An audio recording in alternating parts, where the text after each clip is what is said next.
এই কান্না পেলে পুষে বড় করা প্রিয় প্রাণীটিকে অন্যের হাতে তুলে দেওয়ার।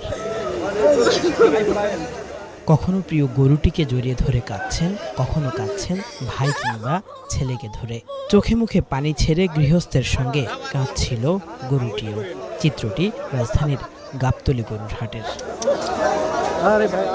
লায়ন নামের এই গরুটিকে শেরপুর থেকে রাজধানীর গাবতলী হাটে বিক্রি করতে এনেছিলেন নাজমুল হুসাইন ও তার পরিবার।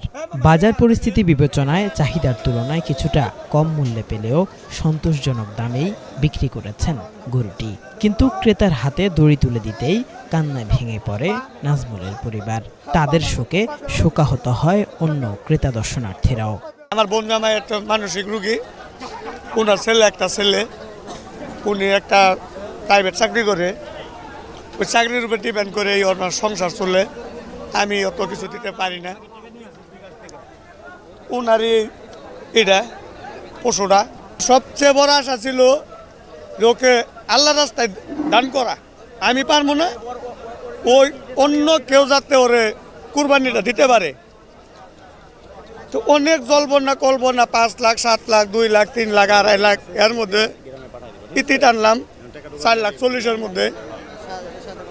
তা আমি দোয়া করি আল্লাহর কাছে যে সবচেয়ে বড় বিষয় হয়তো ওনার কাছে দান করে চাওয়াটা দোয়াটা ছিল যেহেতু কুরবানি হোক, আল্লাহ ওনার কুরবানিটা কবুল করছে। ওর জীবনটা হয়তো আমি মনে করি সার্থক, কারণ কষাই যদি কাটতো অনেকভাবে ভালোভাবে কাটতো। কুরবানিরা হয়তো অনেক যত্ন সহকারে করা হবে।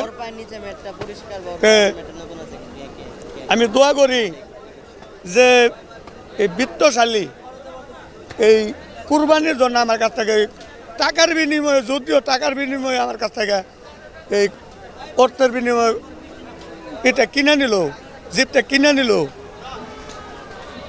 আমার ভালোবাসা ওর, টাকা ওনার। আমার কুরবানি হতো উনি রক্ত দেখতে পারবো, আমি ওর রক্ত দেখতে পারবো না। লায়নের যে রক্ত, এটা আমার চোখে দেখা সম্ভব না। আমার সন্তানের আমি যতটুকু ভালো না বাসছি, ওর চেয়ে বেশি আমি লায়নের ভালোবাসি। একটা ছোটো ব্যবসা করি, এই ব্যবসার কাছ থেকে আমি রাত্রে অনেক সময় 11টা 12টা 1টা দিকে যাই। আমার 2টা সন্তান আছে, আমি ওই সন্তানের কাছে যাইতাম না, সর্বপ্রথম আমি এই লায়নের কাছে গেতাম। লায়ন আমারও স্পষ্ট মামা ডাকে, ওর কথা আছে, কথা